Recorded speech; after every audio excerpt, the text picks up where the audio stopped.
Really, it was really severe at first. I've never experienced somebody that close to me passing away, besides a family member, besides grandparents. And that kind of hit hard for everybody in the organization. It was a freak accident. And I mean, I think the grieving process for that was a while. It took a while for everybody around the program to be okay, especially guys who I know around the team who were closer to Jordan than I personally was, his roommates, and people who he played with in high school.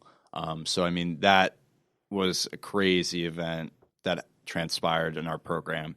And then after that, moving into the season, broke my hand the third game of the year in 2018, was told that I was going to be able to play later in the season and still be able to redshirt that year. Came back 2 games later, tore my ACL, unfortunately.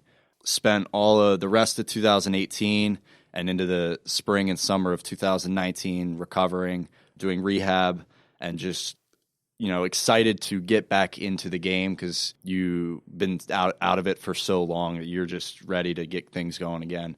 I get 3 games into this year, into the 2019 season, unfortunately tear the same ACL and have to get reconstruction again. And I would say that one hurt more than the first one did, re-tearing it a second time, because the first time initially it's kind of like this didn't really happen to me. You don't really like take it in like it happened. You don't internalize it. You just kind of think that everything you in your head, you're more optimistic that everything's going to be okay.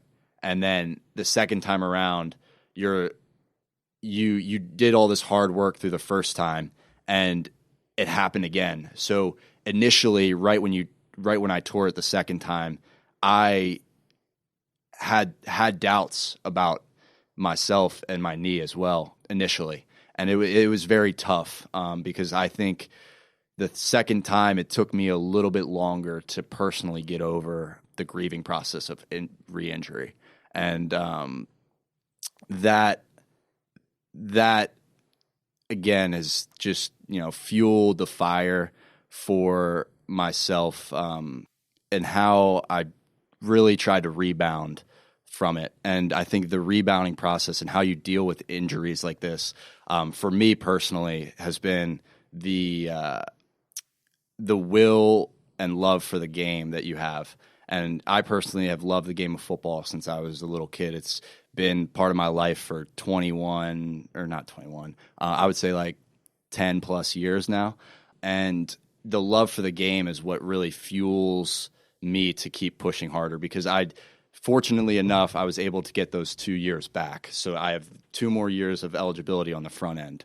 But my love for the game and everything that I've learned through this process it prevailed in me, and keeps pushing me to rehab and keep doing the things that I have been doing. Yeah, and I think if we look at any type of injury situation, everything's very, very multifactorial. I think there's always things going on internally. There's things going on externally.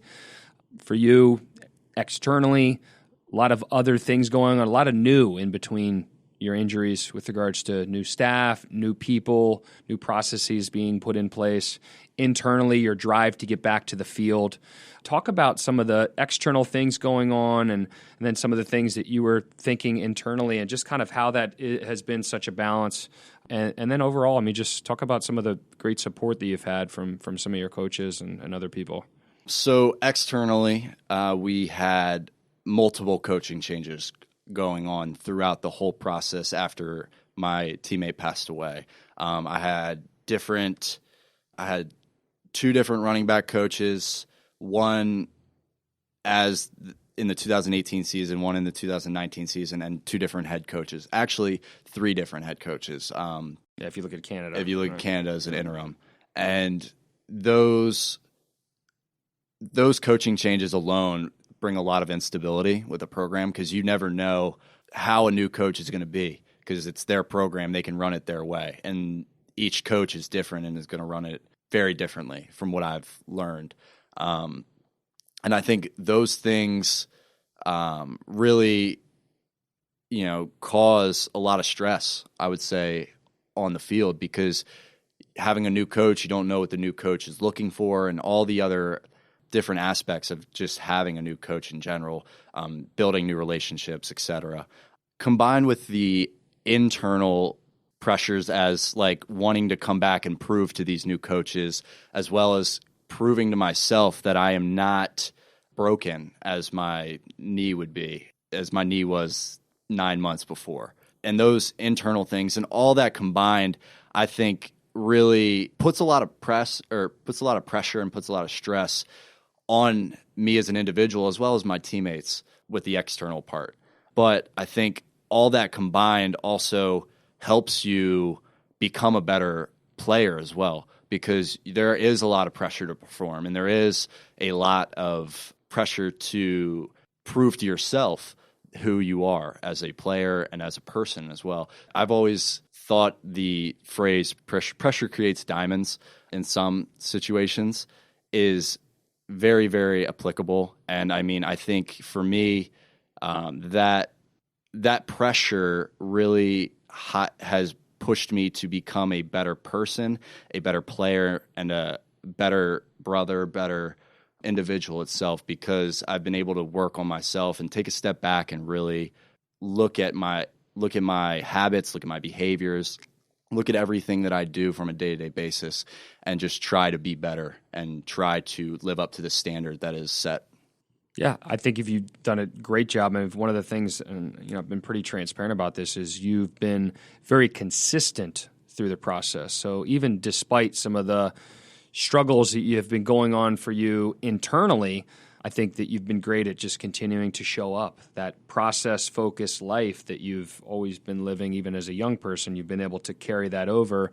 And by practicing these mini struggles, which is self-discipline growing up, it's allowed you to better handle bigger struggle when that finally presented itself. One of the huge benefits that we've been spending so much time talking about the sports side of things, but one of the huge benefits to this too is, hey, you are a graduate of the University of Maryland, right? Yeah. Graduated this past May with a degree in kinesiology. Yeah. And then we're going to turn this, ideally 2 more years to play, into a second degree. So there's always, some potentially blessings in disguise that occur as a result of some of this stuff. Of course. That's another thing that I have looked at as a way to positively change the course of the injuries, as the education piece of it too, because initially coming in, I wasn't expecting to be in college for 6 years, and being able to be at the University of Maryland for 6 years, as well as graduating early, is allowing me to get degrees and get education paid for that I don't think I would have been able to get paid for without football or without the injuries itself. Yeah, and for people that don't know, Jake graduated high school in 3.5 years. He graduated college in 3.5 years. So he's truly been an embodiment of the student athlete. I think he's somebody that, although it's not his primary focus, he's always been aware that at some point football will end and that there is another life out there. How have you been able to kind of keep two identities going, so to speak? You identify obviously as a Division I football player, but you're also identifying as somebody who eventually is going to be a highly productive professional. Talk to me a little bit about that balance and how you've been able to always kind of manage both. The way I manage it is I do look at it as two separate lives. I look at it, the education piece of it, as I'm a student, and then really I look at the football and the athletics part of it as my profession. And that's kind of the way I separate it, where I put in time and I put in effort academically as a student, because that's what you do as a student. But then professionally, if you want to be good at your job, you have to put in the time and the effort to be good at your job. So I've looked at football as pretty much my job while also playing the game of school. And it's kind of the back and forth battle between the hours you put in your job and the hours you put in studying. And I think I initially in college struggled with that a little bit. And then as the years went on, time management skills got a lot better, and was able to really, figure out the best way to combat the professional side of things and the way I look at my sports with the studying and the way I look at my academics. Yeah, and let's be honest, when you're barely 18-year-old freshman and you're living with fifth-year seniors. You can imagine the balances between not only the sports side of things and the academic side of things, but also the social side of things. That's obviously a huge juggling act in itself. Of course. Yeah, and now you're turning this in, right? You're turning negative situations into extremely positive ones for you. You've said, hey, it's awesome to be in a situation where I get to spend time at the University of Maryland more from an academic standpoint. There's a lot of nice new things being added to the University of Maryland from an athletic standpoint. Having the ability to ideally be with a coaching staff consistently over the next 2 years, you've mentioned as being something appealing. But what for you do you really have coming down the pipeline with regards to your next steps academically, and then even maybe from a professional standpoint in terms of internships or anything along those lines? So from an academic standpoint, I'm in the process of applying to the Online MBA program at the University of Maryland. I'm in the process of going through it right now, and hopefully it all works out.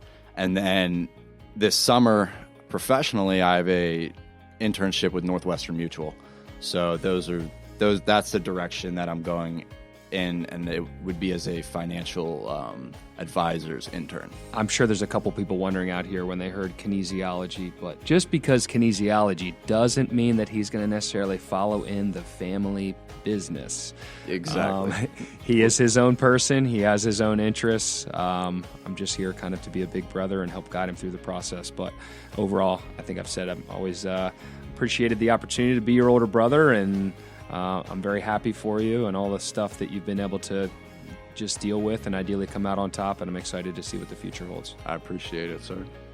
Thank you for listening to the High Performers Podcast. We want to encourage you to join the conversation, access the show notes, and catch our latest episodes on the website. Please head to highperformerspodcast.com. And if you enjoyed the podcast, we'd love for you to subscribe, rate, and give us a review on Apple Podcasts. Until next time, thanks again for listening.